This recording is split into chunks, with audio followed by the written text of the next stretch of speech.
കോതമംഗലം രൂപത യൂതിത് നവോമി വാർഷികാഘോഷം.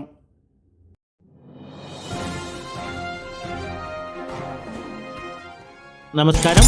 നാട്ടുരാജ്യ ന്യൂസിന്റെ Christmas new year ആശംസകൾ. തൊടുപുഴയിൽ യൂതിത് നവോമി രൂപത വാർഷികവും ക്രിസ്മസ് ആഘോഷവും തൊടുപുഴ ടൗൺ പള്ളി പാരീഷ് ഹാളിൽ.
യൂതിത് നവോമി രൂപത വാർഷികവും ക്രിസ്മസ് ആഘോഷവും തൊടുപുഴയിൽ സെൻറ്റ് സെബാസ്റ്റ്യൻ ടൗൺ പള്ളി പാരീഷ് ഹാളിൽ ബഹുമാന്യനായ ബിഷപ്പ് ജോർജ് പുന്നക്കോട്ടിൽ ഉദ്ഘാടനം നിർവഹിച്ച ഫാദർ ജോസ് കണ്ടത്തിൽ, രൂപത പ്രസിഡന്റ് മിനി ജോൺസൺ അധ്യക്ഷതയിൽ, വികാരി ജനറൽ മോൻസ് പയസ് മലേക്കണ്ടത്തിൽ, രൂപത ഡയറക്ടർ ഫാദർ ജോസ് കിഴക്കേൽ, ഫെറോന ഡയറക്ടർ റവറൽ Stanley Kunnel, animator sister Annie Thomas CH എന്നിവർ പ്രസംഗിച്ചു. സ്വാഗത പ്രസംഗം.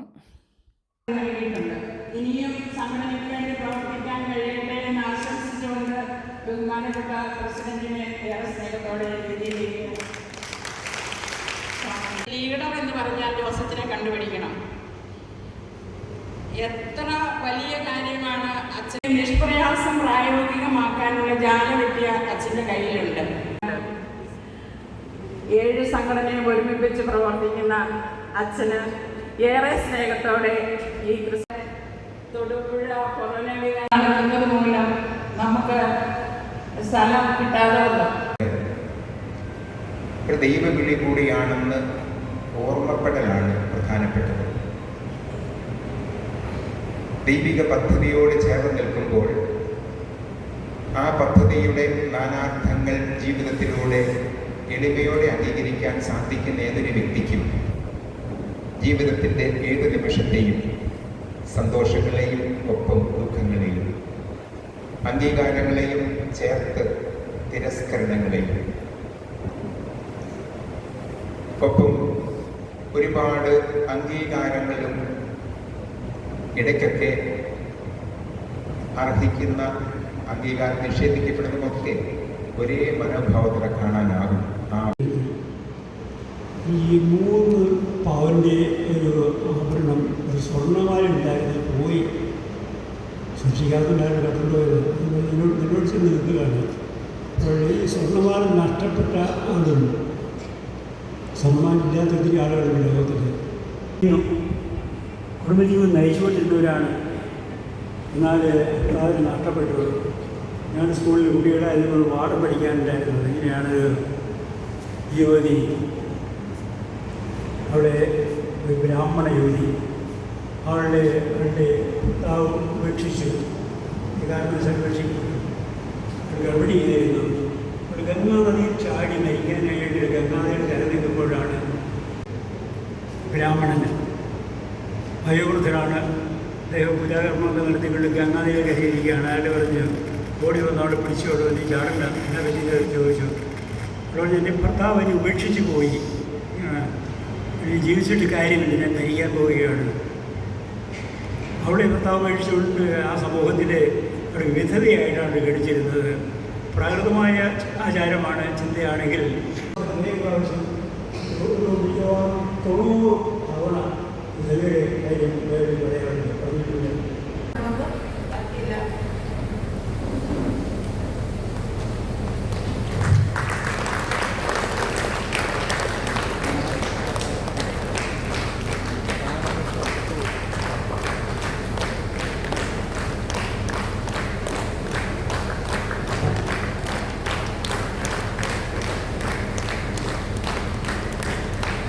നാട്ടുരാജ്യ ന്യൂസിനു വേണ്ടി റിപ്പോർട്ടിംഗ് ക്യാമറ കെ വിജയൻ.